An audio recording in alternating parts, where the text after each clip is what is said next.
Olá, queridos alunos. Bem-vindos a mais uma aula, a aula 2 da disciplina Organização e Arquitetura de Computadores. Eu sou o professor Evandro Júnior e vamos continuar a nossa primeira aula. Primeiramente, eu gostaria de parabenizar todos por ter persistido até esse momento, né? E quero lembrar que vocês precisam sempre estar esforçando e lendo conteúdo adicional, porque a disciplina ela é muito complexa, ela envolve muitos conceitos de hardware e muitos conceitos de sistema operacional. Então é importantíssimo que vocês continuem insistindo em buscar mais informações em outros materiais. Eu sempre estou passando materiais complementares que sempre estou postando também na plataforma do AVA. Tá bom? Então, assim, não deixe sempre de buscar mais informações e qualquer tipo de dúvida vocês podem estar postando no fórum Tira Dúvidas, tá bom? Na primeira aula nós falamos muito sobre o que é arquitetura de computadores, o que é organização de computadores e conceitos fundamentais da arquitetura de computadores. Nós vimos a importância de entender como o hardware funciona para que programadores não cometam erros constantes nos seus programas. E a importância de conectar o hardware ao software. Então, assim, muitos dos conceitos que nós vimos na primeira aula estão voltados mais ao hardware do computador, como o processador ele funciona internamente, né, com a arquitetura de Von Neumann. É uma arquitetura que a gente pode falar que é a mesma arquitetura que eu utilizava no início da década de 70, é a mesma arquitetura computacional que nós utilizamos hoje em dia nos sistemas operacionais modernos e nos computadores modernos. E esse modelo computacional ele é a base da nossa disciplina, então é muito importante entender a primeira aula para a gente entender as próximas aulas.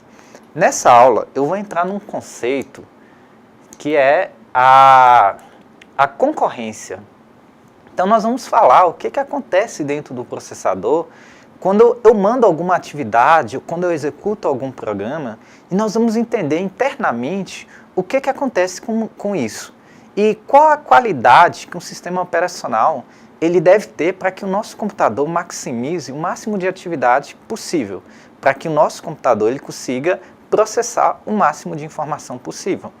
Uma informação pode ser um programa, pode ser um processo, pode ser uma atividade, ou pode ser simplesmente parte de um processo, tá bom?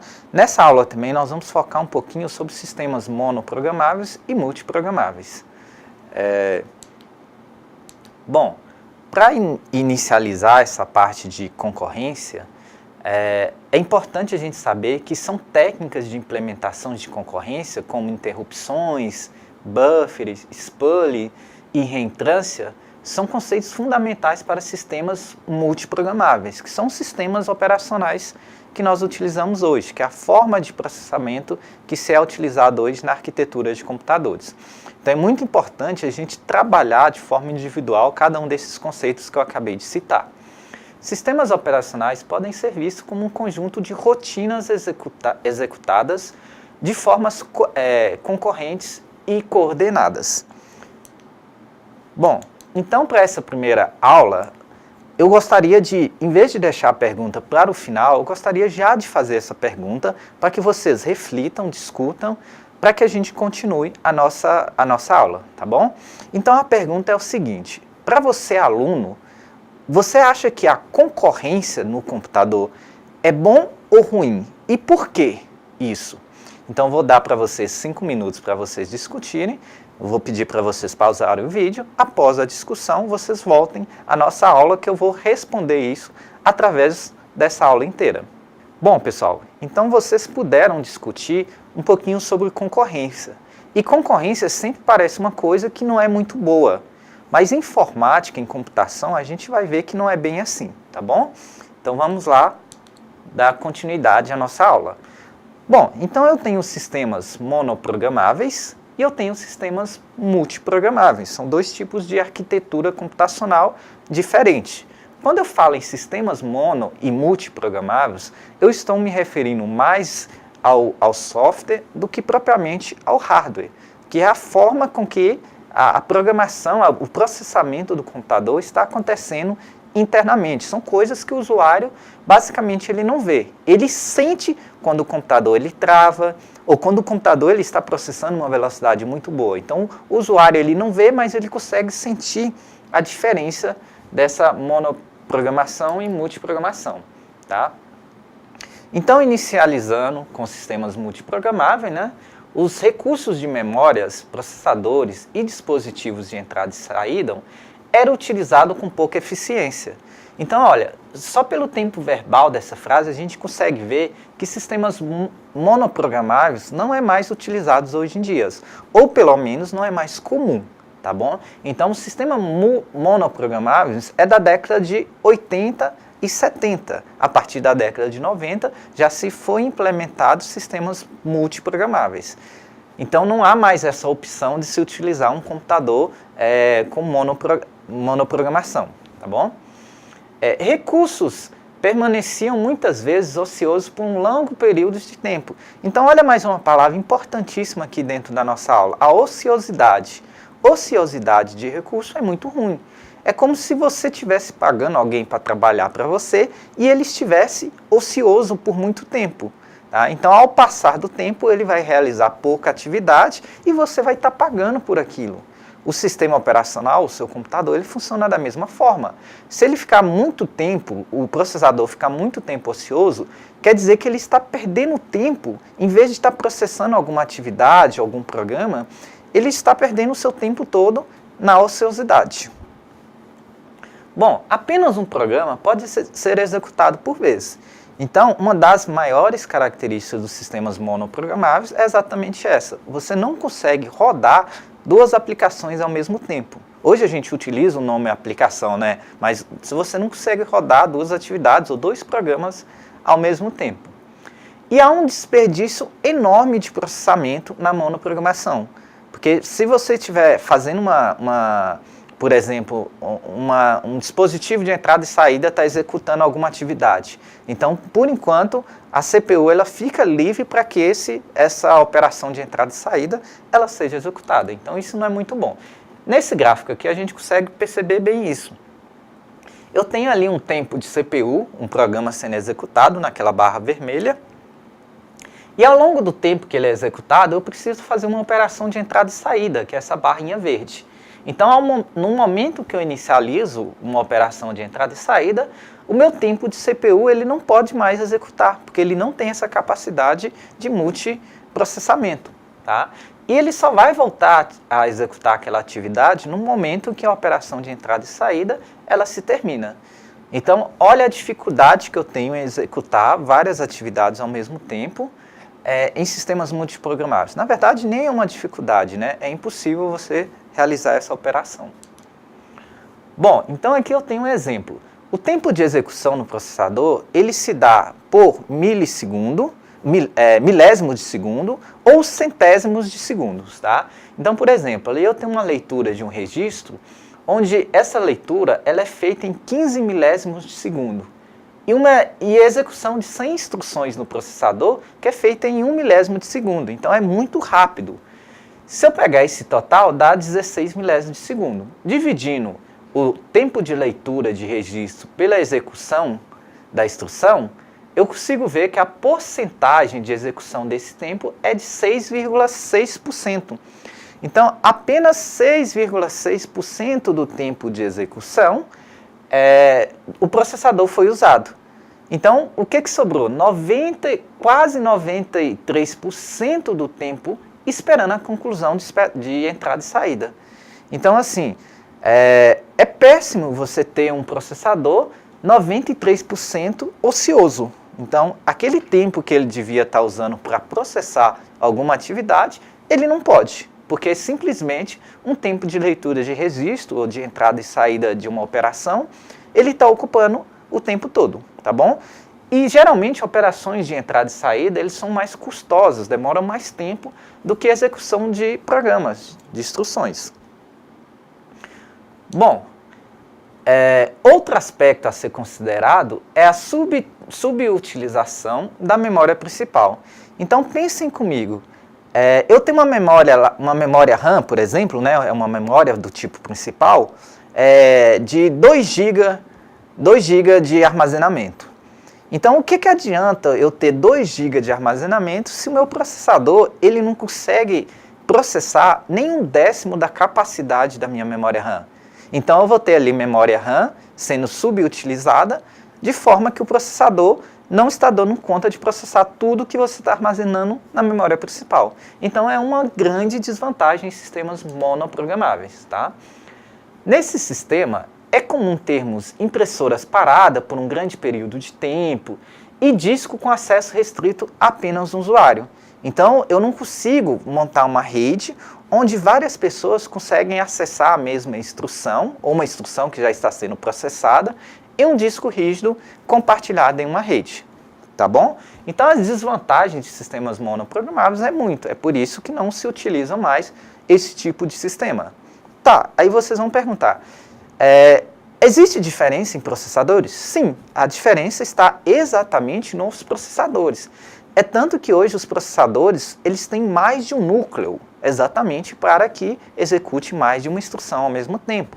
Então eu tenho processadores do tipo dual core, com 2 núcleos, quad-core com 4 núcleos, octa-core, hexa-core e assim por diante, tá? A família dos processadores Intel, eles trazem isso de acordo com a geração. Tá? Então a geração vai evoluindo, 7ª, 8ª geração, e cada vez mais vai trazendo mais núcleos de processamento dentro de um processador. Há outro aspecto também a ser analisado, que é o sistema operacional. Por exemplo, o Windows 95 era um sistema operacional monoprogramável. Ele não conseguia executar ao mesmo tempo várias instruções. Porém, o Linux ele veio com uma das grandes vantagens do sistema operacional Unix é que ele veio com essa vantagem. Ele já é um sistema nativamente multiprogramável. Então, o sistema operacional ele conseguia gerenciar a sua informação de forma a processar mais de uma ao mesmo tempo. Tá bom?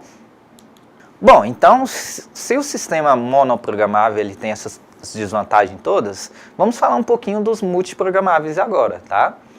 Nesse sistema, vários programas podem estar residentes na memória, concorrendo pela utilização do processador. Então, olha que bacana, eu entrei no termo concorrência.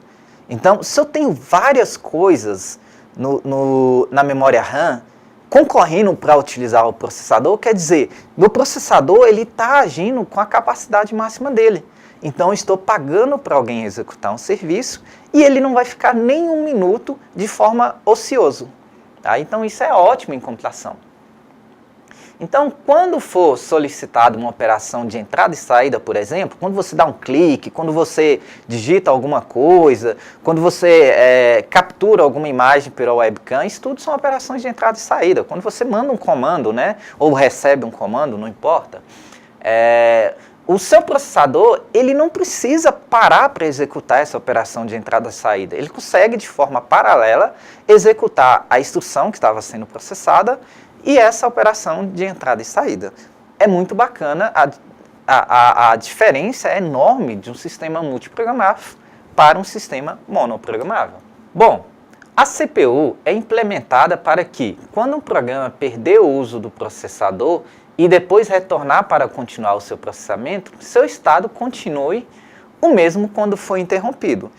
Então é muito fácil interpretar isso. Eu tenho um processo sendo executado, eu tenho uma atividade, um programa sendo executado. E o meu processador, ele causa uma interrupção nesse processo para executar outra atividade. Então, esses sistemas multiprogramáveis, ele garante que quando o primeiro programa voltar a ser executado, ele vai ser executado no mesmo estado em que ele parou. Então, uma das características aí, uma das grandes características dos sistemas multiprogramáveis. Bom, em sistemas de tempo compartilhado, que são sistemas multiprogramáveis, existe a impressão que o computador está inteiramente dedicado ao usuário. O usuário, ele vai perceber que o computador está prestando serviço para ele o tempo inteiro. Então, isso é muito bom. Aqui eu tenho o gráfico de sistemas multiprogramáveis. Então, eu tenho minha operação de CPU número 1 ali, ela está sendo executada. Quando eu dou um comando de entrada ou quando o processador faz alguma operação de saída, a minha instrução número 2 ali, em verde, ela consegue ser executada simultaneamente. Tá? Então eu tenho duas coisas sendo executadas ao mesmo tempo. Assim que a minha instrução de entrada e saída for terminada, a minha outra instrução pode ser executada normalmente, sem nenhuma interrupção. Bom, mas já falando em interrupções, sistemas multiprogramáveis, o processador, ele tem que ter algumas informações, ele tem que ter alguns métodos, algumas metodologias que interrompem a execução de um programa para que outro seja executado, tá? Então eu tenho interrupções e exceções. Durante a execução de um programa, alguns eventos inesperados podem ocorrer, ocasionalmente um desvio forçado no seu fluxo normal de execução. Esses eventos são conhecidos como interrupções ou exceção, tem uma pequena diferença entre os dois, e podem ser resultado da sinalização de algum dispositivo de hardware externo ao ambiente de memória ou do processador. Então, o que pode causar uma interrupção na execução? Por exemplo, um comando ou uma operação de entrada e saída causada pelo próprio usuário, tá? Na verdade, nem é o usuário que gerencia isso, não. Quem gerencia é o sistema operacional. O usuário, ele dá o comando para a inicialização dessa atividade de interrupção, tá bom? Então, ali eu tenho a memória RAM, tá? Eu tenho o meu programa ali sendo executado e tal e tal. Aí chega um ponto que acontece uma interrupção ou uma exceção, sem diferenciação ainda, tá bom? Aí o que o meu sistema ele vai ter que fazer? Ele vai ter que salvar o conteúdo dos registradores na pilha de controle. Então, a gente viu que o processador ele tem um registrador, eu guardo as informações lá, é uma pilha de controle, tá bom? Aí ele identifica a origem desse evento. Depois, ele obtém o endereço da rotina de tratamento, ele faz o tratamento, então ele vai executar isso até eu corrigir o problema que houve no programa. Aí depois ele restaura o conteúdo nos registradores, né, do registrador, e volta a rodar o programa de forma contínua. Então, toda interrupção em toda execução, ela pode ser tratada e é tratada pelo sistema operacional. Então, as interrupções podem ser geradas pelo programa do usuário, a entrada de dado pelo computador ou pelo teclado, né? Pelo mouse, pelo teclado, ou qualquer dispositivo de entrada e saída. Ele pode ser causado pelo hardware, uma operação de entrada e saída pode causar uma interrupção de um programa, tá bom? Ele pode ser causado pelo sistema operacional, ao término de uma fatia de tempo do processador destinada ao programa. Então, por exemplo, o programa ele tinha uma fatia, ele tinha, por exemplo, 10 milissegundos para ser executado. Após esses 10 milissegundos, o sistema operacional para aquele processo para que outro seja executado. E retorna quando o outro processo já tiver terminado. Então, as interrupções sempre são tratadas pelo sistema operacional, por mais que o comando tenha partido do próprio usuário, tá bom? O usuário ele não tem o poder de gerenciamento de instruções internas do computador. Ele simplesmente consegue inicializar ou, através de um comando do sistema operacional, finalizar um processo. Bom, a exceção é um evento muito semelhante à interrupção, pois também de fato, interrompe um programa. A principal diferença é que a exceção é o resultado da execução de uma instrução dentro do próprio programa. Como a divisão por zero, a gente sabe que não existe divisão por zero, né? Ou a ocorrência de um overflow, quando você enche demais a capacidade de armazenamento de uma variável do sistema, numa operação aritmética. Isso é só um exemplo. Então, duas funções que causa um erro extraordinário, uma falha extraordinária, então isso é uma exceção. A exceção, na maioria das vezes, ela provoca um erro fatal nos sistemas operacionais, causando um término anormal do programa. Isso se deve ao fato de que a execução é melhor tratada dentro do próprio programa, com a instrução escrita pelo programador. Então, é por isso que a exceção causa esse erro fatal, porque ela não é melhor tratada pelo sistema operacional, e sim pela escrita de um programa pelo próprio programador. Bom, então, resumindo tudo, a exceção ela causa tela azul no Windows. Então, sempre que o Windows dá uma tela azul, é porque aconteceu uma exceção, tá bom? Houve uma falha fatal no sistema, provocada ali no processador, por exemplo, quando você tenta dividir um número por zero, e o sistema operacional não conseguiu gerir aquilo e simplesmente ele trava, tá bom? Bom, entrando aqui nos termos mais técnicos, ainda visualizando essa parte de concorrência de processos, tá? Eu tenho o buffering. A técnica de buffering consiste na utilização de uma área de memória principal. Pessoal, muito importante isso, tá? Tem gente que confunde. Ele acha que o buffering pode ser feito, a bufferização pode ser feita em disco secundário, por exemplo, em um HD. Não pode, tá bom? A bufferização só pode ser feita dentro de uma memória principal. Tem gente que confunde swap com buffer, tá bom? Então não façam isso. Então, esse espaço na memória principal, a gente denomina ele de buffer. Armazenamento temporário de alguma informação com atalho para o processador, para ele não precisar ficar buscando essa informação o tempo inteiro. É criada e mantida pelo sistema operacional. Então, olha que legal. O usuário, ele nunca vai preocupar em reservar lugar na memória principal para fazer bufferização. Simplesmente é o sistema operacional que cuida disso. Então, a importância de se utilizar o sistema operacional correto, tá vendo? Tem gente que acha que não. O sistema operacional só tem a ver com o conhecimento do usuário. Então, tem usuário que prefere sistemas Unix, tem usuários que preferem sistema Microsoft, tem usuários que preferem sistemas Apple. Então, não tem só a ver com isso, tem a ver também com a utilização e com o que eles podem levar a gente a fazer, tá bom? Então, ó, o buffer, ele possui a finalidade de auxiliar a transferência de dados entre o dispositivo de entrada e saída e a memória, ou o processador, tá bom? O buffer permite minimizar a disparidade de velocidade entre o processador e os dispositivos de entrada e saída. Então, se perguntar em alguma questão qual a grande função do buffer, é aumentar a velocidade de processamento, a velocidade de execução de um processo entre o dispositivo de entrada e saída e a CPU.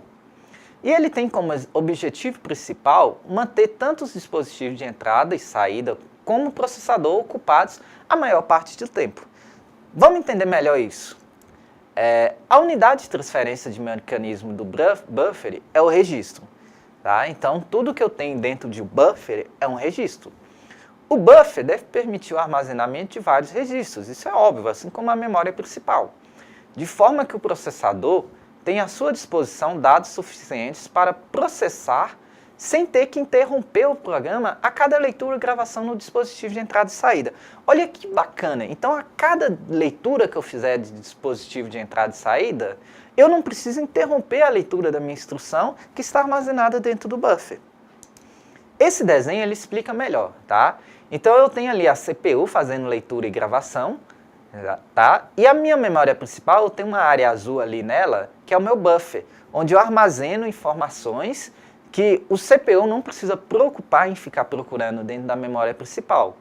Quando a memória principal faz alguma operação de entrada e saída, ou de gravação e de leitura, por exemplo, através de um controlador no disco rígido, o meu buffer, a minha CPU, ele não precisa ficar interrompendo para que a minha memória faça isso, simplesmente busque na minha área de bufferização.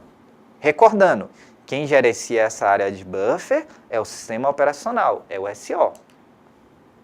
Bom, e eu tenho o spooling, tá? É semelhante ao buffering, só que ele utiliza uma área de disco como se fosse um grande buffer.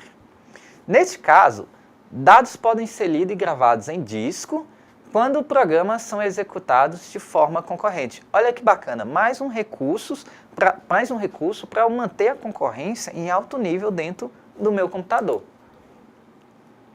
É uma técnica muito usada em sistemas operacionais para gerenciar a fila de impressões.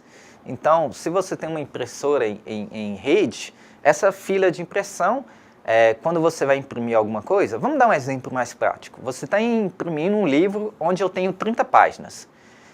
Quando chega na página 10, você fecha o PDF. O que vai acontecer com a sua impressão? Ela vai parar ou ela vai continuar? Ela continua, não continua? Porque eu tenho ali uma área de spooling onde eu armazenei no meu disco rígido tudo que eu já tinha que imprimir. Então não depende mais daquele arquivo, a impressão. Assim também acontece quando um computador é desligado, por exemplo, né? A não ser que o disco rígido esteja no próprio computador, mas se for um disco rígido em rede, eu posso desligar o meu computador, que a impressora vai continuar imprimindo os arquivos sem a dependência daquilo, graças às informações que estão armazenadas no spooling. Bom, então eu tenho os programas, eu tenho o meu arquivo de spool, eu tenho o meu sistema operacional e eu tenho a minha impressora. Então, não depende mais do programa, e sim do arquivo de spool para que a minha impressora continue imprimindo os arquivos. Na prática, isso é muito simples, é só você começar a imprimir um arquivo e fechar o arquivo nesse momento. Você vai ver que a impressora vai continuar lendo os dados e imprimindo através de um arquivo de spool armazenado no seu disco rígido. Bom, eu já falei de spooling, eu já falei de buffering e agora eu vou falar de reentrância, que é outro conceito importante em multiprogramação. É comum em sistemas multiprogramáveis vários usuários utilizarem o mesmo aplicativo simultaneamente, sistemas distribuídos, como editores de texto, compiladores, utilitários, planilhas, arquivos de texto, Word, Excel, PowerPoint e assim por diante. Então, numa rede, vários usuários conseguem acessar esse arquivo ao mesmo tempo, tá? Nessa situação, se cada usuário que utilizasse um desses aplicativos trouxesse um código executável para a memória, haveria então diversas cópias de um mesmo programa ocupando espaço na memória, o que causaria um grande desperdício de espaço. Então, olha que maravilha! Através da reentrância, vários usuários podem usar o mesmo arquivo armazenando só uma vez na memória, sem ter que gerar novos processos. Reentrância é a capacidade de um código executável, código de reentrância, ser compartilhado por vários usuários, exigindo apenas uma cópia de programa em memória. Então, olha que bacana, nós já estamos saindo dessa parte somente de hardware e software e entrando na parte de redes. Tá? Então, a parte de redes, ela se encaixa nessa parte de organização e arquitetura de computadores.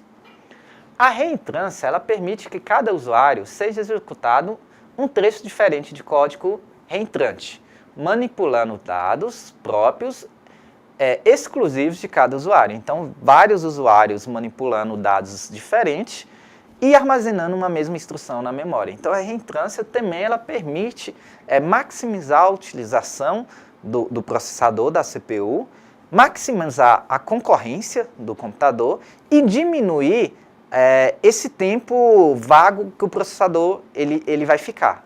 Tá bom? Então, o processador, através desses mecanismos que eu estou citando, ele consegue executar atividades na sua capacidade máxima, tá bom? Bom, qual o objetivo geral da reentrância? Promover o uso mais eficiente da memória e um desempenho maior do sistema, tá bom?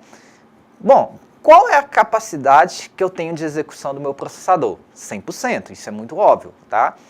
Qual é o ideal? Tem pessoas que acham que o ideal ele está ali, abaixo de 50%. Não, o ideal ele está próximo dos 96%. Então ele está próximo ali da sua capacidade máxima de processamento. Tanto o CPU, né, quanto a memória. A memória é um pouquinho mais arriscado você trabalhar com esse limite dela, porque ela pode entrar em overflow, quando você armazena mais dados, quando você ocupa toda a capacidade. Aí gera os travamentos de processo, quando o seu computador ele começa a travar, ou pode ser que o processador ele não está dando conta de processar, ou pode ser que a memória RAM ela não tem espaço para armazenar as informações que serão processadas. O que fazer nesse caso? Muito simples, você tem que fazer um upgrade de hardware do computador. Troca o processador por um processador melhor, troca a memória por uma memória maior. Ou adiciona, né? Bom, já que nós entramos nessa parte falando um pouquinho de rede, vamos falar um pouquinho também de segurança e proteção de sistemas. Considera-se que diversos usuários estão compartilhando os mesmos recursos, como memória, processador, dispositivos de entrada e saída. Isso é rede de computador de sistema distribuído, para ser mais específico. Faz-se, então, necessário existir mecanismos de proteção para garantir a confiabilidade e a integridade de dados e programas de usuários, além do próprio sistema operacional. Ótimo, o sistema operacional ele tenta gerir isso, mas eu tenho que ter sistemas envolvendo a concorrência, né, a concorrência de vários usuários no mesmo processo, envolvendo também a arquitetura do computador, que me ajuda a gerenciar isso, a aumentar a segurança e a proteção do meu sistema. Como vários programas ocupam a memória principal simultaneamente, cada usuário possui uma área reservada onde os seus programas e dados são armazenados durante o processamento. O sistema operacional deve possuir mecanismos de proteção a essa área, de forma a preservar as informações nela contidas. Bom, caso um programa tente acessar uma posição de memória fora da sua área, um erro indica a violação de acesso deve ocorrer. Então, se um usuário está processando alguma informação e outro usuário tentar processar aquela mesma informação naquele mesmo momento, o sistema operacional ele vai gerar um mecanismo de segurança e proteção para que aquilo não ocorra. Então, segundo o usuário que está tentando acessar a área de processamento do outro, ele vai ser avisado que aquilo não é permitido. Bom, todo o controle de segurança do sistema é implementado pelo próprio sistema operacional, a partir de mecanismos como grupos de usuários, que a gente pode implementar através de um Active Directory, numa rede, perfil de usuários e direitos de acesso. Isso tudo já é bem comum para vocês que já viram um pouquinho sobre rede de computadores. Bom, a proteção começa geralmente no procedimento de login, quando o usuário faz a conexão e inicia os sistemas. O usuário, para que esse sistema ele seja seguro, deve haver proteção às áreas alocadas de memórias, sempre o sistema operacional gerenciando, proteção através de disco, tá? Um gerente, um administrador de rede, ele pode gerenciar isso, quem pode acessar ou não determinadas pastas ou determinados arquivos, até mesmo o uso do processador. Então eu também posso gerir, através do sistema operacional, quem pode usar e quanto pode usar daquele processador que está distribuído na rede. Bom, as operações de entrada e saída, a gente já falou um pouquinho, é só para finalizar sobre elas e ficar um pouquinho mais consistente essa informação. As operações de I/O, Input ou Output, entrada e saída, no computador, funcionam de três formas básicas. Pode ocorrer uma entrada e saída, uma operação de entrada e saída por um programa, o programa ele pode fazer isso. Pode ocorrer também por uma interrupção, ou por um acesso direto à memória, chamada DMA, Direct Memory Access, tá bom?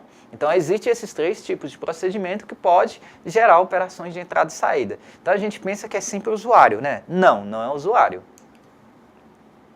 O canal de entrada e saída funciona, então, como a interface entre os controladores e a CPU do computador.